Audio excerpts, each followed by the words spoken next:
আজকের লাঞ্চে ছিল সর্ষে বোয়াল ভাপা আর সাথে ধোয়া ওটা গরম গরম ভাত।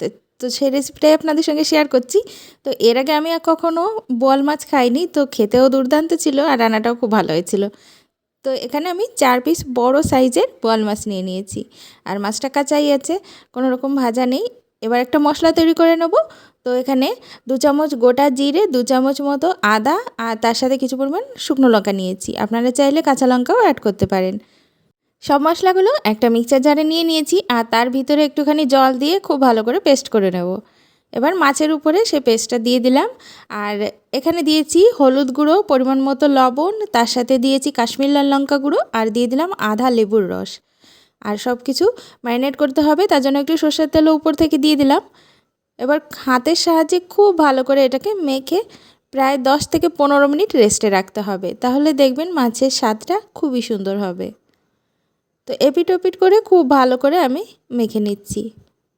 বোয়াল মাছটা অনেক বড় ছিল, আর দেখুন অনেকটা তেল তেল, তো খেতেও সেজন্য খুবই সুস্বাদু হয়েছিল। তো আমি 15 মিনিটের জন্য রেস্টে রেখেছিলাম। এবার একটা প্যানে কিছু পরিমাণ সর্ষের তেল, 4টে তেজপাতা, কিছু পরিমাণ গোটা জিরে ফোড়ন দিয়ে দিয়েছি। এবার যে মশলা মাখা মাছগুলো ছিল সেই মাছগুলো এক এক করে প্যানের ভিতর দিয়ে দেবো। সর্ষে বোয়াল কিন্তু একটু ভাপা টাইপের করছি যাতে খেতে বেশি ভালো লাগে। আপনারা চাইলে মাছগুলো ভেজে করতে পারেন, কিন্তু ভাজার থেকে এভাবে রান্না করলে সব থেকে টেস্টি বেশি হবে। এপিট ওপিট করে মশলাটা সঙ্গে একটুখানি উল্টে পাল্টে দিলাম। এবারে ঢাকনা লাগিয়ে এটাকে ভাপিয়ে নেব। আমি যেরকম মশলা একসঙ্গে করে মাখিয়ে তারপর আমি প্যানের ভিতর দিয়েই ভাপিয়ে নিচ্ছি, এতে করে জলদি ভাপানো হয়ে যায়। আপনারা চাইলে কাঁচা মাছ যে কোনো টিফিন বক্সের ভিতর দিয়ে জলের উপরে বসিয়েও ভাপিয়ে নিতে পারেন, সেক্ষেত্রে কিন্তু এর থেকে টেস্টি বেশি হতে পারে।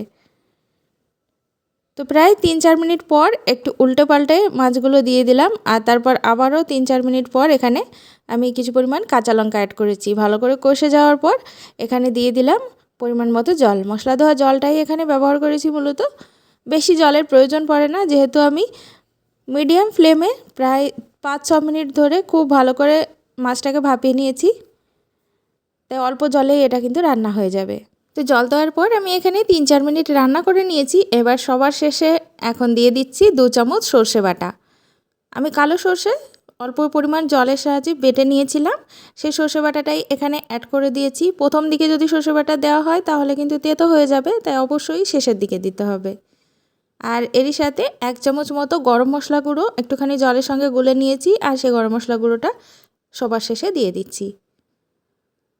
ব্যাস, রান্নাটা কমপ্লিট হয়ে গেছে। যদি ধনেপাতা থাকে এর উপর থেকে একটুখানি ধনেপাতা আপনারা অ্যাড করে দিতে পারেন। একটা মাছও কিন্তু ভাঙেনি, আর তার সাথে ভাপানোটাও খুব সুন্দর হয়েছে। তো এখন শুধুমাত্র পরিবেশন করার পালা। তো বন্ধুরা, যদি রেসিপিটা ভালো লেগে থাকে অবশ্যই বন্ধুদের সঙ্গে শেয়ার করবেন, আর আমার চ্যানেলে নতুন হলে সাবস্ক্রাইব করতে কিন্তু ভুলবেন না। গ্যাসের ফ্লেমটা বন্ধ করে দিয়েছি, এখন মাছগুলো নামিয়ে নেব। বাঙালি মানেই মাছে ভাত, তো এখানে গরম গরম ধোয়া ওঠা ভাতের সঙ্গে আমি দুপুরবেলা পরিবেশন করেছিলাম। খেতে সত্যিই দারুণ ছিল। আপনারাও বাড়িতে তৈরি করে দেখতে পারেন, আশা করছি সবার ভালো লাগবে। সবাই ভালো থাকবেন, টাটা।